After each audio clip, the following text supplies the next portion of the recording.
Hi guys! So today I will be teaching you how to install double-ended dreadlocks into human hair. This is Elvira. She will be assisting me today in showing you how to do this. So I have a couple dreadlocks here. This is what a double-ended dreadlock looks like. It's two dreads that are connected in the center, so it's all one big long piece. And this one is for a set I'm making for myself. You guys will see more of this in the future.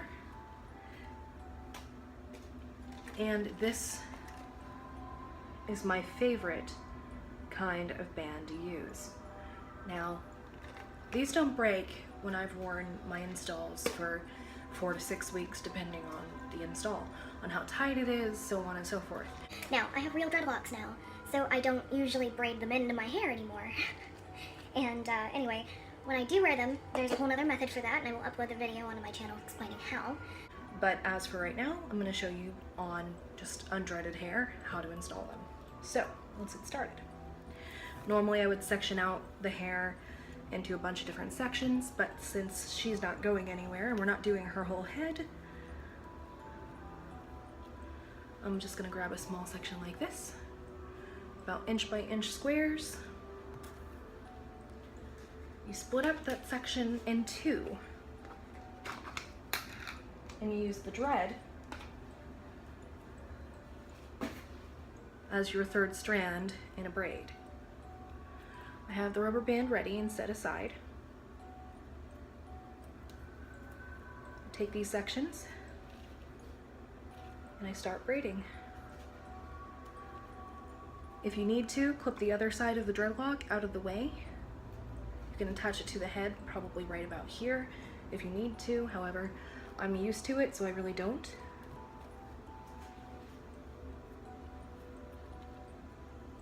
It's a little different on mannequin hair, but this is human hair, so.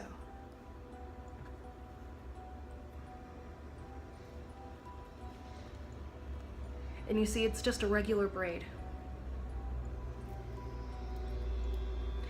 You can do super fancy blanket stitch if you want to, or whatever you would like to make it tighter. But personally, I like the way that the wrapped braid looks. To me, it creates kind of like that crisscross wrapped effect. That effect is quite nice, in my opinion.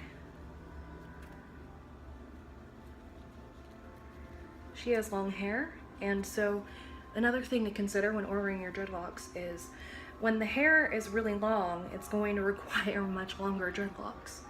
So, because otherwise you'll end up with a lot of excess. So, as you can see, this dread is really long. It could withstand a whole lot of hair. But once you've got about this much left, let's see if you can see that.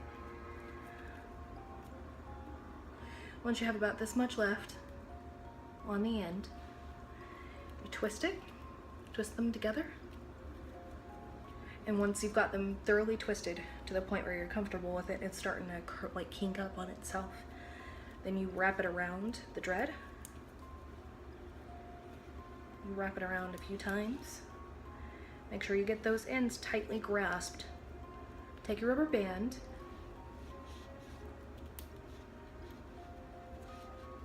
and then secure it. And make sure that when you're doing this, that when you're securing this rubber band, that you don't leave out any of the extra little pieces. Or it's gonna stick out and look kind of funny.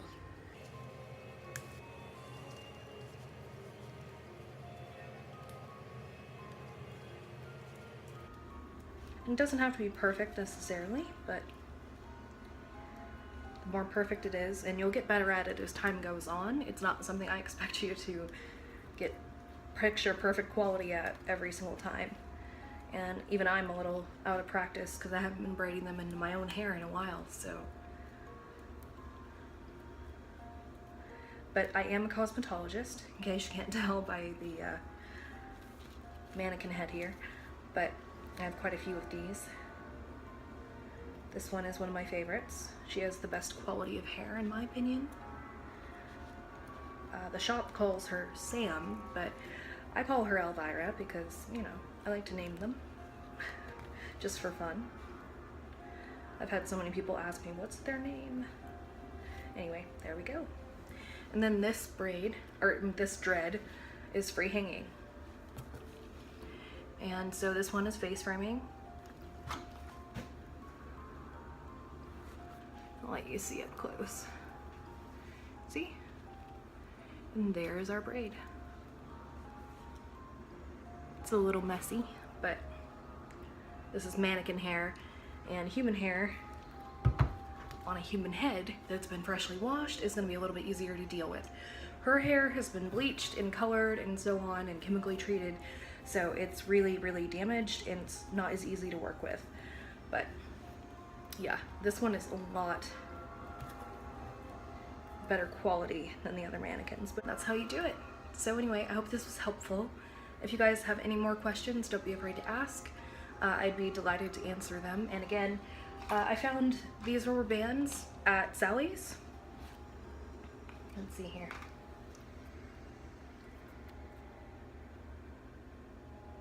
I really like these. They don't usually break. They can stretch really, really far. And they last a long time without breaking. And that's probably my favorite part, is that they last. Now, if you wanted to make this install a little bit more secure, by the way, let's say you like To go crazy with your hair all over the place, or you're into sports or whatever it may be, and you're afraid it might come undone, take another rubber band and close to the scalp, on the side that's braided, of course, where it's secured to the head. You want to go all the way to the scalp at the start of the braid. See, this is why it's better to clip the hair up. But you just wrap it around about three times, I'd say.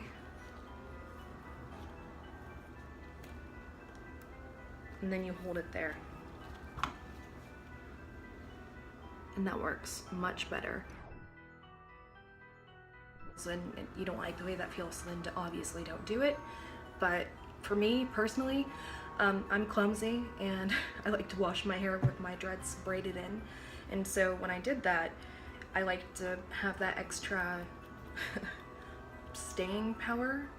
So it makes it a lot easier. Well, I hope this was helpful, and I look forward to talking to you guys soon. Don't forget to subscribe. Bye, guys.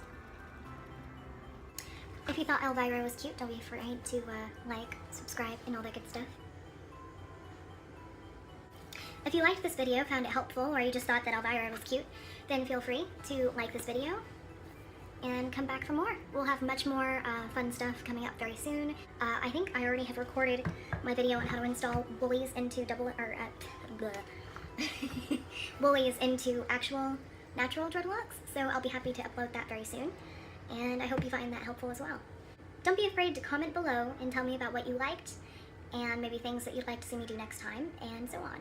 So anyway, I look forward to seeing you guys again. Mwah! Bye guys.